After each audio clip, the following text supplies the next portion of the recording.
This is where the heart rate is going to soar. The safety car, of course, guides them towards the start-finish line. That will then peel off. They'll be locked at their starting pace. The 5 red lights will be on 9 laps ahead of us. It's a Williams 1 and 2. Maus of Schoninger and Falcons of Lemonec just in behind as well. We're waiting the start here for Group B, Race 2 here at Monza. Waiting for Blyer to put his foot to the floor and send us underway for racing here in Italy. Let's see if Williams can once again control the pace as Falcons of Tartala assumes the rear end of the field. He's going to be taking slightly idle outlook into this first corner. In fact, now going to try and launch his way through a couple of cars. There's contact. Poliziotis making contact with Masiewski. The inside line for Przemysław Lamenek. Dennis Schoninger getting himself involved as well. Tobias Pfeffer has dropped down 2 places on the exit, but Dominic Blyer holds the lead. Yeah, that's a bit of a disaster there for Tobias Pfeffer, dropping down 2 positions. Dominic Blyer there losing his wingman in the early phase of this race, but can he recover it going into the second chicane? I mean, that first chicane wasn't too bad. Typically, Monza Turn 1 is the final boss of first corners. It hasn't proven to be the case today. Into the second chicane. Oh, my goodness me, cutting the chicane, actually. That is going to go to the steward's office. And we're going to see if that's going to be a penalty, maybe, for Dominic. Yeah, potentially so. Now still side by side, though. Tobias Pfeffer trying to hang on with Dennis Schoninger, pushing him all the way out wide. This is going to allow Maximilian Benneker, of course, a poor qualifying for the German. Now trying to recover, looking back from Lemonec, who's loving this. Schoninger and Pfeffer fighting away behind him, allows him to clear off with Dominic Blyer and secure some good points for Team Falcons. Still a long race ahead of us, though. Schoninger clear of Benneker. Pfeffer now still in the mix. A terrible start for Team Williams there on the driver for starting second. Yeah, Lemonec second now in the Porsche. This is a crucial phase of the race. He just needs to stick in the slipstream of Dominic Blyer in the lead. There's contact behind for even more. Tobias Pfeffer. Oh my goodness, it's all kicked off. Is that Yuri Kasdorp? He's taken Yuri Kasdorp with him. Daniel Pajtor then capitalises on that. That was absolute carnage on the exit of the Ascari chicane. Now Thomas Tartala and a field of Falcons now flying in formation as they try and catch themselves towards the top half of the field and secure some good points. Now with Pajtor, Kasdorp and Pfeffer in 10th, 11th and 12th. This is a huge opportunity now for Falcons to capitalise and really find some good points. Blyer leads the first lap from Lemonec, Schoninger, Benneker and Blitzio at the top 5, but side by side here as Lemonec goes for the lead in towards turn number 1. It's the green and white Porsche on the inside. The blue Williams, though, tries to go the long way around. Bit of contact between the pair of them as Lemonec takes the lead. And we have a duo of BMWs from Team Maus here catching up. Max Benneker has benefited from the carnage on the opening lap. He's up in 4th already, but heading into the Delaroche chicane, it looks like we're going to have an attack, not from only 1 car, but from 2. Is Lemonec going to be able to keep the lead here? This is going to be really tricky for him. He hasn't got any other cars close to him on his team. No, he hasn't indeed, and you can see there Dennis Schoninger fighting away with Dominic Blyer around the outside of the Roger, gives him the inside for the first Lesmo. However, that Williams, that Mercedes, has got the agility to go the long way around, keeping him side by side just with the nose ahead towards the second Lesmo and takes control of the corner. Dominic Blyer says absolutely not to Team Maus as he tries to stay in the fight for the race lead, but this could well be huge for Team Falcons. Everyone has underestimated them in this competition, but with Lemonec fighting towards the front, they've still got a fighting chance. They've got a huge chance here. Obviously, bigger points available towards the front. Let's take a look at the Delaroche chicane. This is lap 2. No, this is the opening lap, sorry, with the cut there from Blyer. Plenty of close quarters action, as you always expect through the chicanes here at Monza. Yeah, indeed you do. There's also as well, you can see in the bottom left of your screen, a fight for the lead. Dominic Blyer goes back at it, going into the Parabolica. Very nicely done. Lemonec, of course, concedes that position without too much of a battle, because the real contest comes right here, right now. This slipstream towards turn number 1 and 2, and immediately Dominic Blyer going defensive. He's now going to get almost freight trained, because Dennis Schoninger, Maximilian Benneker working really well as a duo for Maus, riding on board with the Porsche, making it 3 wide. Dennis Schoninger, 2 wheels onto the grass, 3 wide now to the Rettifilo. Lemonec just able to hang on to the lead, but a slight tap there from Benneker, who tries to send the move to the inside of the Williams, and now they're 3 wide, forced wide onto the gravel. There is Dennis Schoninger. They emerge, and Lemonec from Blyer, and now still side by side with Maximilian Benneker on this run to the Roger. Oh my goodness, I'm just waiting for the further carnage to emerge. It's going to happen. Oh my goodness, it is going to happen surely. Lemonec really, ideally, just needs to pull away here at this moment. The guys here in 2nd, 3rd, 4th, 5th sort of needs to start working together to make sure that he doesn't pull away. But this is a really strong race from Maus. Sorry to jump in. There's now just 5 points between Williams and Maus, 79 points to 74. Team Falcons, though, still in contention, 60 53 points to their name. Group B, incredibly close, and this could all go all the way down to the line. Who guarantees their slot, by the way? Because even if you're second, even by one single point, it's all on the line with basically the lottery that can be Daytona. Yeah, Group B here proving to be very competitive between all three teams. All three teams here in the top three, and first to 10th is less than 3 seconds. They're in one big train now, so this really could go the way of either of these teams. I'd be surprised if it kind of remained in these sorts of positions here, with Mouse Esports actually with a good solid position there, 3rd, 4th and 5th. They can kind of Lerner there in 5th can kind of just defend and protect Benneker as they try and push forward towards the top 2. Yeah, it's a really strong position for them to be in, and you're right, they control a really crucial part of the grid, right? They've got Schoeniger to go and attack for the lead. Benneker is as a bit of a support, then Lerner as that rear gunner, keeping the rest of the field behind. Let's see what Dominic Blythe does once again with the slipstream towards turn number 1. Lemonek assumes the middle of the road, giving him the squeeze, defending all the way to the inside, pulls out late to the left, trying to have that sweep all the way around the outside. Blythe ever so slightly later on the brakes, muscles the Team Falcons Porsche wide, and this is going to allow Schoeniger to close the gap and get some moves done. Maciejewski, I think, cutting the chicane in the background. One of the mouse cars spun round. Moritz Lerner has gone round in the background, rejoining the circuit, now back down into 10th place, still side by side for the lead though as Dennis Schoeniger tries to get involved, slight taps the brakes just to stay behind and give Blyer a little bit of a run. Now assumes the left-hand side towards the Roger. Yeah, Lemonek and Blyer here with an incredible battle for the race lead. Because they don't have any of their wingmen alongside them, they can't quite assume authority on this race. They can't stamp authority on first place. They seem to be trading positions every lap. So perhaps it could be Mouse Esports here to come in and steal these positions away from them at the front, because they have the numbers. Although, yeah, Lerner there dropping down. We'll see, hopefully, what happened to him. But they seem to have lost their rear gunner now. Yeah, exactly. And now 3 become 2, especially Lerner and Kazdorp towards the back. It's really hard now for Mouse to assume control. However, they're still in the best position of those in the top 5. Blyer leading, Blitziotis now assuming P5. Not bad at all from being one of those towards the back end of the field. The 2 Mouse cars, though, are Benneker and Schoeniger drawing side by side momentarily. Not what you want at all. As we now make our way towards the second half of this race. What is the mindset then for these drivers? How do they approach this second half, knowing this really is the bit that matters? This is so difficult to judge. I mean, exactly what you do here, because I think the team that will be quite keen to move forward are Falcons. They're just going to kind of try and push each other forward, 6th, 7th and 8th at the moment.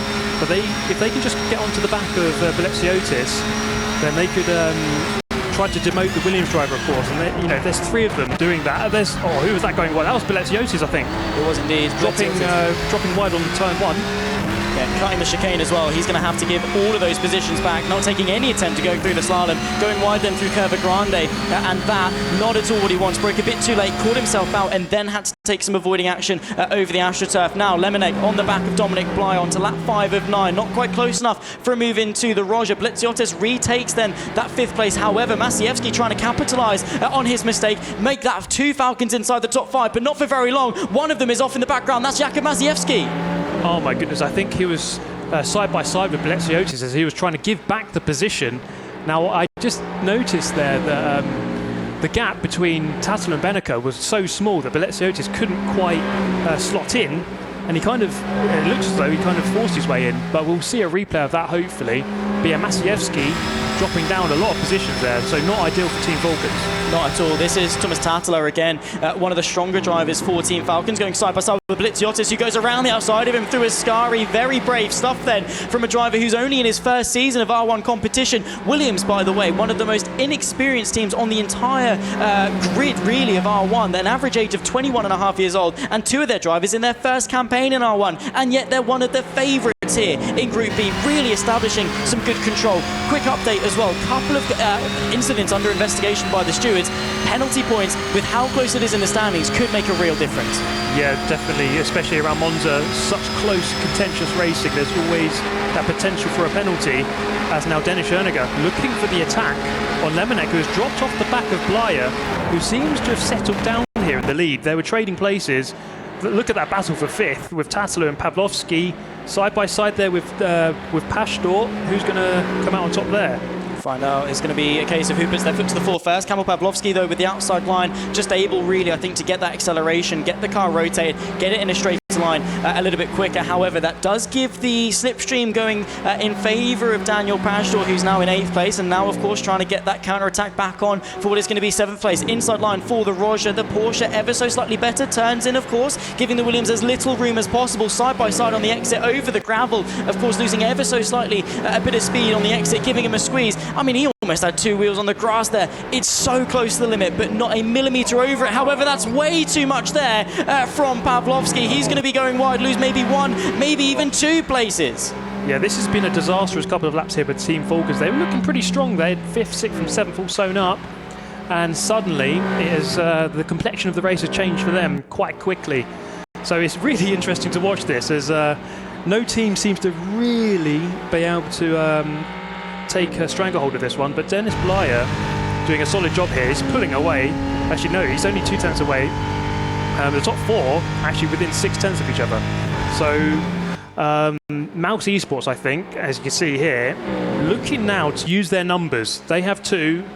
The other teams only have 1, so this could really be the crucial factor. Yeah, exactly that. And then what they're going to do, you're going to see, they're going to bump draft each other again. They're going to get really close to each other, give each other that push, and use each other almost sort of. Beneke going to use Schoeniger as a bit of a battering ram, open up that inside to allow both of them maybe to go through. Blyer, though, has to go defensive from Przemysław Lamanek, who goes to the outside through turn number 1. Ever so slightly later on the brakes as well. Assumes control of the corner. Blyer then forced to concede, and that is going to open the door maybe for Mouse to come through. Schoeniger draws side by side and ahead of Dominic Blyer. Maximilian Beneke, though, in the slipstream, looming large, trying to allow Mouse to close up some points in that championship. This is how close Group B is. This is how quickly it can change. Lemonek there, keeping to the right-hand side to get the slipstream to Dominic Blyer. Here's a replay of the drivers here going through the Della Roger chicane, just running wide onto the gravel. This is where it begins to unravel. That was for Pavlovsky, I think, wasn't it? Yeah, his race really went down the drain on that lap, on the previous lap there. Yeah, it did indeed. We saw a replay there just as these guys were going side by side, fighting very hard indeed. That's allowed Lemonek to grow a 1.4 second gap, close to contact, I think, and getting a little bit sideways there. Dominic Blyer, who now I think is going to have to settle for second. It's a 2v1. Mouse swarming the Williams driver. Maximilian Beneke side by side with his teammate of Dennis Schoeniger, lifting off, tucking back in, and trying to again to apply some pressure. But what this has done, if Lemonek can keep it on the road, is secure what will be a very vital victory for Team Falcons. Indeed. I think this race has proven that if you fight too much, you just lose ground so quickly. The top 4 began to pull away after the guys in 5th, 6th and 7th started fighting. And look at that, Lemonek now with a 1.7 second gap with only 2 laps to go. He's looking pretty safe now. Beneke, Schoeniger going to have to try and attack Blyer on his own. He doesn't have the benefit of slipstream anymore at the front of the pack. So on these long straights, probably on the main straight, you'd think that Schoeniger and Beneke could bump draft each other past Blyer somehow. Yeah, we'll have to find out. Also as well, just got an update from the stewards. There has been a penalty issued for Jakub Maciejewski. Not entirely sure as to how many penalty points are going to be applied for that one, but there was contact at turn 1. He has been given a penalty for it. This is Maciejewski himself now, fighting a little bit further back. Moritz Lerner, his competitor, the battle for 8th place. So while it's been an up and down race for Team Falcons relative to Mouse, they're still delivering some decent points. However, those penalty points, with how close it is, last time it was updated, just 7 points between Mouse and Team Falcons. Going into the final race at Hockenheim, Falcons do have a good chance here at maybe finding their way into second place in the group and, well, solidifying a decent place in the last chance qualifier. At the moment, though, all 3 teams ahead of what we saw from MSI. So even if you finish second or third, you're going to be making your way into that race off at Daytona. So realistically, unless they can catch Williams, it doesn't matter which way round they finish, Mouse and Falcons. Yeah, of course. And this is the big battle now, I think, for the remainder of this race. Beneke and Schoeniger on the back of Blyer, who has very little chance, I think, of catching up. Taking a look there into the Ascari chicane, that's probably not the best place to go for it, and he agrees with that. Sticking behind for the time being, I think the best place to do it is to try and save it for the main straight, which is the longest straight on the track. You see Schoeniger there in the rear view mirror, the camera, give him the bump, although Blyer really good off the chicane, actually getting a nice gap. But this is going to be the crucial moment. This is going to be the last time they head down the main straight, the entirety of it, because the next time round is the final lap. So this is it. This is probably their best chance. There will be more after this, but this is a good one into turn 1. Yeah, definitely so. BS+COMPETITION, I've actually just been confirmed. He was involved in the incident with Jakub Maciejewski. He was in fact the one deemed at fault and will receive those 5 penalty points, which could again be a slight hinder for Team Williams. Lemonek as well, you can see in the bottom left, he's the one leading the way. Side by side though with BS+COMPETITION is Thomas Tartler, fighting side by side a little bit further up though on the last lap of this race. Dominic Blyer trying to keep Maximilian Benneker behind, but with Schoeniger just in behind, a bit of a bump draft, Mouse could take control. This is where the numbers come into effect. Look at that. Schoeniger giving Benneker the bump, and he's going to give him the inside hopefully here for the chicane coming up, and they're going to have to work a pincer movement here against the Williams driver. Benneker does just get ahead. There's a bit of contact. Is he going to just be able to get alongside here into Lesmo 1? Is Schoeniger? It looks like he is. Got the nose inside, and he bit of a shoulder check there, and Blyer is going to be kicking himself here. He was in the lead of this race, he had control of it, and now he's down in 4th. So that, I mean, that moment there just kind of shows you just how important the teamwork is. Schoeniger and Benneker with the bump draft, and saving it for the final lap. Blyer has only got a couple of corners to try to reply here. Yeah, exactly that, of course. Lemonek out in front. This would be his first victory in R1 competition as well. So this not only is crucial for Team Falcons, but as a driver, Lemonek will take that victory that he's been yearning for his entire R1 career. And well, all of his podiums have come at the dynamic group stage of the online season, but he's arrived here at LAN just when Team Falcons have needed him. Through the parabolica for the final time. This race has had it all, but Przemysław Lemonek has rose to the occasion. He will see the checkered flag first, and for Group B Race 2 here at Monza, will take victory for Team Falcons. The question remains though, who finishes second? Benneker from Schoeniger going towards the line. They're going to hang on as well to take a sensational 2-3 for Mouse and rescue their day after what was an atrocity at Jeddah. Yeah, really good recovery there for Mouse. I mean, especially Maximilian Benneker started down towards the back with a slowdown in qualifying, recovers to 4th on the opening lap, and then to 2nd by the end. He was really patient. He played it really